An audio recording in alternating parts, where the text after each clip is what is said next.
time for the United States to start thinking of Iraq as a business opportunity.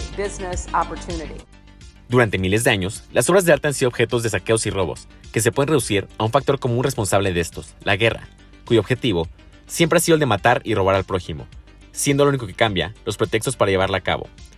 Durante los periodos de expansión imperial y colonial, las potencias europeas llevaron a cabo un saqueo sistemático de los bienes culturales de las regiones que colonizaron, volviéndose una práctica común en la que se robaban y transportaban valiosas obras de arte, artefactos históricos y reliquias culturales devueltas a sus territorios, donde eran exhibidos en museos o se volvían parte de colecciones privadas, como símbolos de poder y prestigio.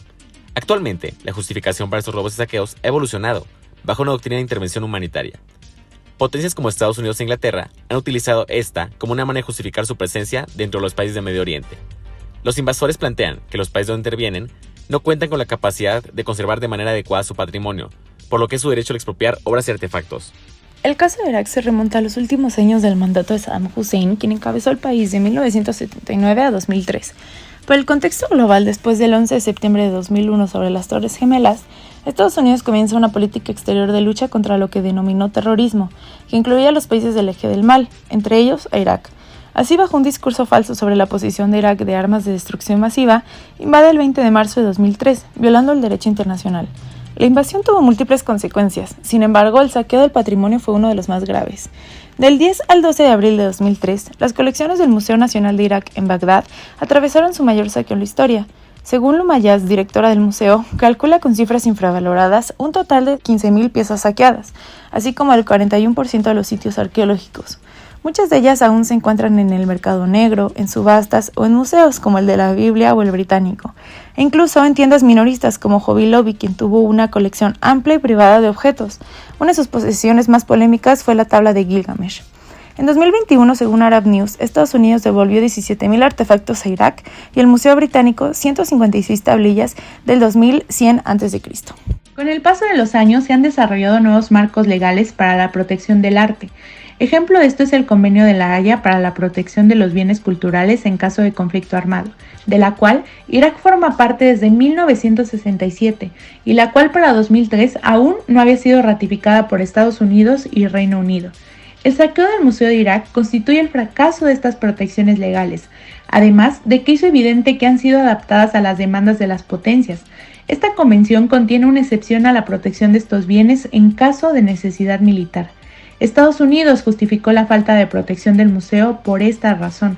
Las iniciativas para proteger el museo fueron llevadas a cabo por académicos y expertos en arte, no por las instituciones internacionales. Museos europeos que poseen piezas han legitimado sus incautaciones argumentando que solo los restauradores europeos pueden salvar el deterioro de estas obras, o que no deben ser repatriadas porque no serán protegidas.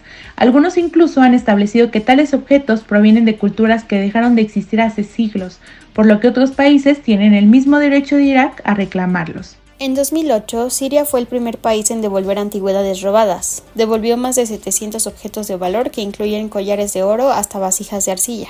En 2009, Arabia Saudita devolvió al Ministerio de Turismo de Irak 18 piezas arqueológicas interceptadas. En 2018, el Museo Británico devolvió 8 piezas de unos 5.000 años de antigüedad.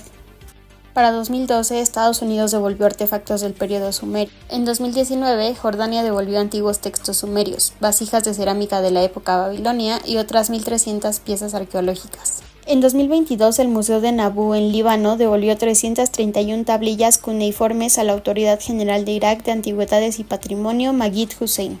En 2023 se recuperó de Italia una tablilla de más de 2.800 años de antigüedad perteneciente al Imperio Asirio. El tejido histórico que se ha realizado en este análisis aborda una gran gama de factores culturales, legales y demás, dentro de los cuales, tras los esfuerzos por recuperar y preservar las obras, continúa siendo un tema desafiante a nivel nacional e internacional.